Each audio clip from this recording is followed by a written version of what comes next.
எல்லாத்தையும் இளைஞர்களுக்கு தொப்பை வருது. தரையில அமர்ந்து சாப்பிடுங்க, தலை குனிஞ்சு சாப்பிடுங்க.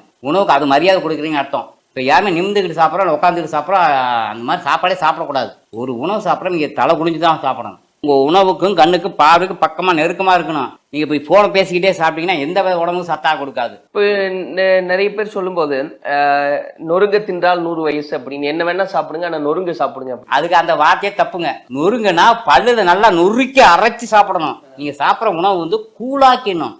எவ்வளோ ஹெவி உணவு உடம்புல பல்லுல கூழாக்கி அதுக்கப்புறம் தான் உள்ளுக்குள்ள தரணும். அதுவே தான் நொறுங்க தின்னா 100 வயசு ஒழிய நொறுங்க திங்கிறது அந்த நொறுங்கு வேற, இந்த நொறுங்கு வேற. பண்டைய காலத்தை பாருங்க, அந்த காலத்து கல்யாணத்துல பாத்தீங்கன்னா பந்தி பாயின்னு ஒன்று போடுவாங்க. பந்தி பாய் உட்காந்து தரையில உட்காந்து சாப்பிடுவாங்க. பரிமாறும் போது குனிஞ்சு தான் பரிமாறணும். அப்ப பரிமாறும் குனிஞ்சு படிஞ்சா தொப்பை கிடையாது, சாப்பிட்டோம்னு குனிஞ்சு சாப்பிட்டா தொப்பை கிடையாது. இது இன்னும் பழைய காலத்து போட்டீங்கன்னா பழைய எம்ஜிஆர் படத்தெல்லாம் பாருங்க, பழக மேல உட்காந்து சாப்பிடுவாங்க. அப்போ உங்க ஒசர டிஸ்டன்ஸ் சாப்பிட்டு குனிஞ்சு சாப்பிட்றப்ப பாத்தீங்கன்னா இன்னும் இறப்பு உள்ளுக்குள்ள போயிடும். என்னைக்கு சேர் வந்துச்சோ அன்னைக்கே தொப்பை வர ஆரம்பிச்சு.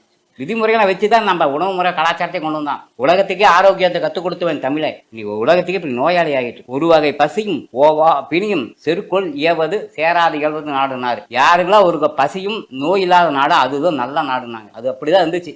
தமிழ்நாடு எல்லாமே மாறிடுச்சு. திருமூலனா ஒரு பாட்டை பாடுறாரு. கூறுவேன் தேகமது என்னவென்றால் குருபரனை எலும்புதனை காளாய் நாட்டி மாறுபாடா எலும்புக்குள் துவாரமிட்டு வன்மையுடன் நரம்பினால் ஒழித்து கட்டி தேறுதலாய் ரத்தமதை உள்ளே ஊற்றி தேற்றமுடன் அதன் மேலே தோலை மூடி ஆறுதலாய் வாயுதனை உள்ளடக்கி அப்பனே தேகமன கூர்ந்தாச்சேனர். கேடே எடுக்கல. அந்த காலத்துல எப்படி கண்டுபிடிச்சாங்க? உங்களுக்கு எத்தனை நாடி நரம்பு இருக்கு, எங்க ரத்த விட்ட எப்படி விட்டுறாரு, எப்படி செஞ்சாங்க, அத்தனை டீட்டெயில்ஸ் இருக்கு. இப்போ சில பொருட்களுக்கு வந்து தமிழ்ல பெயர் கொடுக்கும் போதே அதனுடைய மருத்துவ குணத்தை மையப்படுத்தி கொடுக்குறாங்க.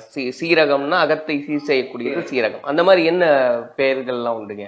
என்ன மருத்துவ குணங்கள் அப்படின்றதெல்லாம்? அதான் வெங்காயம் சுக்கானால் வெந்தயத்தால் ஆவதென்ன, இங்கா சுமந்திருப்பார் இச்சரிக்கை மங்கா ஜீரகத்தின் தேடேன் பெருங்காயம் ஏரகத்து செட்டியாரேனாரு.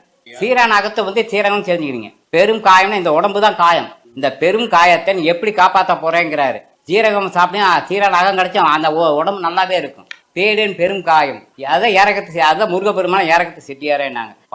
பாடலாம் நிறைய மூலிகைகளை பத்தி நிறைய பாடலாம் எழுதி வச்சிருக்கிறாங்க. இப்போ இந்த ஒரு சிலர் இன்னைக்கு தெரிஞ்சுக்கிட்டுங்க, இப்போ ஒரு 30 வயசு இருக்கிறவங்களுக்கும் ஒரு 40-50 வயசு இருக்கிறவங்களுக்கு அந்த வயசு வாரியாவே பிரிச்சு சொல்லுங்க.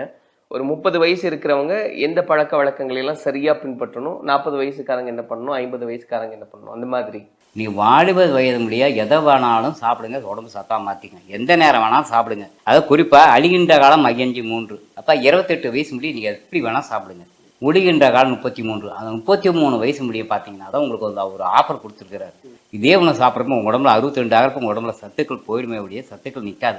அப்போ நீங்கள் தெரிஞ்சுக்கணும், உணவை இதை தான் சப்ஜெக்டாக சொல்கிறாங்க. தெளிவான ஞானம் யாருக்கு இருக்குதோ அவங்க மட்டும்தான் 50-90 இந்த தெளிவான ஞானம் யாருக்கு கிடைக்குதோ கட்டாயம் அவங்க 100 வயசு தாராளமாக வாழ்ந்தே தரலாம்.